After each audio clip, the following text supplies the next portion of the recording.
नमस्ते। अनि छ नि साँच्ची आजको सङ्गति कस्तो लाग्यो? आजको सङ्गति त आज पास्टर बुवाले के को बारेमा वचन बार्नुभयो मैले त केही पनि बुझेन। निन्द्रा लाएर अल्छी लाएर यस्तो भयो केही पनि बुझेन। तिमीले बुझ्यौ आजको वचन? कहाँ बुझ्नु नि, आजभोलि मलाई त झन् के भएको कुनै कहिले काहीँ शनिबार एक दिन सङ्गति आउन पनि धेरै अल्छी लागेर आउँछ। सङ्गतिमा पनि म त वचनतिर भन्दा मोबाइलतिर गेम खेलेर बस्छु। होइन, तपाईँहरूलाई यस्तो किन हुन्छ? के तपाईँहरू चर्च आउनु हुँदाखेरि तयारी साथ आउनुहुन्न? तयारी होइन, कस्तो तयारी? हामीलाई त थाहै छैन तयारीको बारेमा। तिमीलाई थाहा छ तयारी भने के हो? त्यही त खासमा कुरा के हो हामीलाई त थाहा छैन त। ल सुन्नुहोस्, जसरी हामी चर्च भवन आउनको निम्ति सङ्गतिमा आउनको निम्ति नुहाइ धुवाइ गर्छौँ, चिटिक्क गर्छौँ, पुरानो कपडा गए पनि धोइधाइ गरेर सफा गरी लगाउँछौँ। ल आजै हेर्नुहोस् न हामी कति चिटिक्क परिरहेको छौँ नि, होइन त? हो त्यस्तै गरी हामी हृदयमा पनि तयारी साथ चर्च आउनुपर्छ। हामी चाहिँ प्रार्थना सहित आत्मिक रूपमा उत्साह साथ आउनुपर्छ। अनि त्यसपछि हामीलाई चर्च आउँदा पनि निन्द्रा पनि लाग्दैन, अल्छी पनि लाग्दैन। हो म यस्तो तयारीको कुरा गर्दैछु कि ए हामीलाई थाहा नै थिएन है, बल्ल थाहा भयो तयारीको बारेमा। यस्तो हामीलाई त बल्ल पो थाहा भयो त। ए साँच्ची म त गफमा गर्दा गर्दा मेरो त घर पनि आइसकेछ। उहाँ छोरी जवान सङ्गतिमा गएकी छिन्, उसको लागि खाना बनाउनु छ। म चाहिँ जान्छु है। ल आफूलाई उहाँ काम गरेर फुर्सद पनि हुन पर्यो नि, जति बेला पनि प्रार्थना गरेर बसिरहनुलाई। त्यही त तिन दिदीको पो काम गर्नु पर्दैन, बसी बसी खान पुग्छ। जतिखेर नि चर्च भनेर हुन्छ हो, केही भन न। त्यही त तिनी दिदी पो जति बेला पनि प्रार्थना गरेर मात्र बस्छिन् त। आफूलाई उहाँ कहिले काहीँ चर्च आउन त घरमा बाइबलै भेटिँदैन, भेटिहाल्यो भने पनि धुलै धुलो हुन्छ, टकटकाएर आउनुपर्छ हो। त्यही त भने। ए साँच्ची तिम्रो छोरा विदेश जाने कुरा छ होइन, के भयो त? अब खै के पो गर्छ। अब अस्ति भर्खर घरबाट 5 लाख रुपियाँ बोकेर मेन पावर बुझाउन जाने भनेर गएको छ। अब के गर्ने हो? हो हाम्रो छोराहरूलाई विदेशै पठाउनुपर्छ, नेपालमा कामै छैन छोराहरूलाई। त्यही त मैले पनि त्यही सोच्दै थिएँ। हाम्रो छोराहरू दुईजना मिल्ने साथी पनि हुन्। अब घर सल्लाह गरेर अब दुईजनालाई एउटै देशमा पठाउन पाए राम्रो हुन्थ्यो नि। भइहाल्छ नि, तिमीले मनकै कुरा गर्यो। मैले पनि त्यही सोच्दै थिएँ। एउटै ठाउँमा सल्लाह गरेर पठाउँ न है। ए साँच्ची मेरो फोन आयो, नयाँ नम्बरबाट फोन आएछ। म एकछिन बोल्दै गर्छु है। हजुर म उहाँकै मम्मी हुँ। हजुर ला यो सब कसरी यो हुनै सक्दैन सर। ला ला अब म के गर्नु? ला हुन्छ के भयो? हेर्नु न हाम्रो छोराहरू त लाग औषधमा फसेर पुलिसको घरमा पुगेको छ अरे। अब के गर्ने भन्नुहोस् न। के गरी यो सब कसरी भयो? केही उपाय गर्नुहोस् न बहिनी, कस्तो भइसक्यो हामीलाई त। ला के गर्ने होला है। भजन सङ्ग्रह 139। हे परमप्रभु, तपाईँले मेरो जाँच पडताल गरेर मलाई जान्नु भएको छ। तपाईँले मेरो बसाइ र मेरो उठाइ जान्नुहुन्छ। तपाईँले टाढैबाट मेरो विचार बुझ्नुहुन्छ।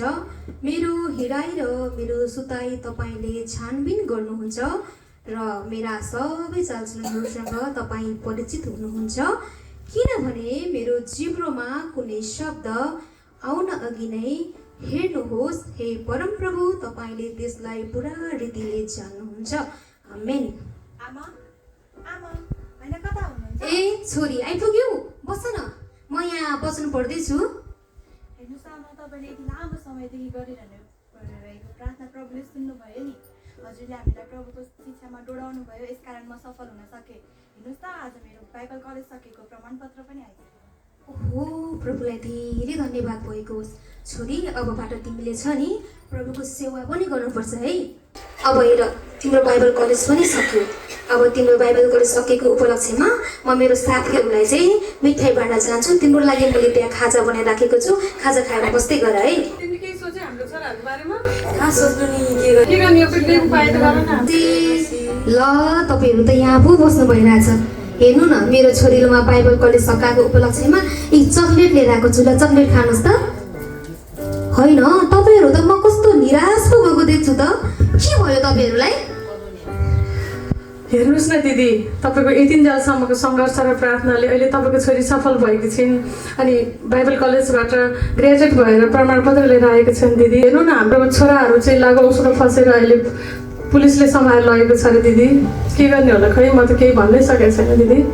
कसरी दिदी, तपाईँ त हामीभन्दा पनि नयाँ विश्वासी। हामीले त प्रभुलाई विश्वास गरेको पनि वर्षौँ भयो, तर तपाईँको त छोरीले बाइबल कलेजबाट प्रमाणपत्र पनि ल्याइसक्यो। त्यो सब कसरी दिदी? हो, तपाईँहरूको कुरा एकदम सही छ। हामीले प्रभुलाई विश्वास गरेको वर्षौँ भइसक्छ, तर हाम्रो घरमा आशिष आउँदैन। हाम्रो घरमा किन यस्तो भइरहेछ? किन भन्दाखेरि चाहिँ आमा बुबाहरू चाहिँ प्रभुमा विशेष गरेर होसियारी साथ जिउनुपर्छ। जब आमाहरू होसियारी साथ प्रभुमा जिउँछ, एउटा नमुना बनिन्छ, अनि तब चाहिँ हाम्रा छोरा छोरीहरू पनि प्रभुमा आशिषित हुन्छ। पहिला सुरुमा चाहिँ हामी आफै नै प्रभुमा जिउनु जरुरी छ। जब हामी प्रभुमा जिउँछौँ, तब हाम्रो छोराछोरीलाई पनि प्रभुकै शिक्षामा हुर्काउँछौँ भने अनि हाम्रो छोराछोरीहरू गलत बाटोमा हिँड्दैनन्। आजको दिनहरूमा धेरै मण्डलीहरूमा छोराछोरीहरू गलत बाटोमा हिँडिरहेका छन् है। जब आमाहरूले प्रार्थना गर्ने, प्रभुसँग समय बिताउँछौँ नि, अनि त्यसपछि हाम्रो छोराछोरी, हाम्रो परिवार पनि के हुन्छ त? प्रभुमा असल तरिकाले जिउँछ। उपदेशको 22को 6 पदमा भनिएको छ नि, बालकलाई जुन बाटोमा त्यो हिँड्नुपर्छ त्यही बाटोको तालिम देऊ र ऊ बुढा हुँदासम्म पनि त्यसबाट हट्ने छैन। हो, यो वचनलाई चाहिँ हामीले कहिल्यै पनि बिर्सिनु हुँदैन। अनि यही वचनअनुसार जब हामी जिउँछौँ र हाम्रो परिवारलाई प्रभुमा अगाडि बढाउँछौँ भने हाम्रो परिवार आशिषित हुन्छ। आज मेरो परिवार आशिषित हुनुको कारण पनि यही हो। म प्रभुमा धेरै सँगै समय बिताउँछु अनि उनीहरूको निम्ति प्रार्थना गर्छु र प्रभुकै शिक्षामा आफ्नो बालकहरूलाई पनि हुर्काइरहेको छु। अब तपाईँहरूको पनि हिजोको दिनमा जे भयो त्यो बिर्सिदिनुहोस्। अब आजबाट तपाईँहरू पनि प्रभुमा पश्चातापी साथ प्रभुमा असल तरिकाले जिउनलाई प्रार्थना गर्नुहोस्, प्रभुसँग समय बिताउनुहोस्, अनि तपाईँहरूको पनि घरमा आशिष आउनेछ अनि सफल हुनेछ सबै कुराहरू। ए हो दिदी, तपाईँले बल्ल हाम्रो आँखा खोलिदिनु भयो। हामीले त थाहा नै थिएन यस्तो, अनि हामीले परमेश्वरलाई हलुका रूपले हेरिरहेका छौँ। तपाईँले बल्ल हाम्रो आँखा खोलिदिनु भयो अनि हाम्रो परिवारमा धेरै अशान्तिहरू आयो। दिदी हुन्छ, हामी यसै गर्नेछौँ, परमेश्वरको साथ हिँड्नेछौँ र हाम्रो नानी बाबुहरूलाई पनि सानैदेखि परमेश्वरको सत्यतामा डोराउनु छ दिदी।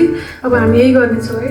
तपाईँलाई धन्यवाद छ दिदी, तपाईँले गर्दाखेरि आज हामीले सबै कुराहरू बुझ्नु पायौँ। अब ढिलो नगरौँ, उहाँ बाबुहरूलाई प्रहरी चौकीमा गएर भेट्नु पनि पर्यो नि त। उहाँलाई निकाल्नुपर्छ। ल जाउँ, हिँड्नुहोस्।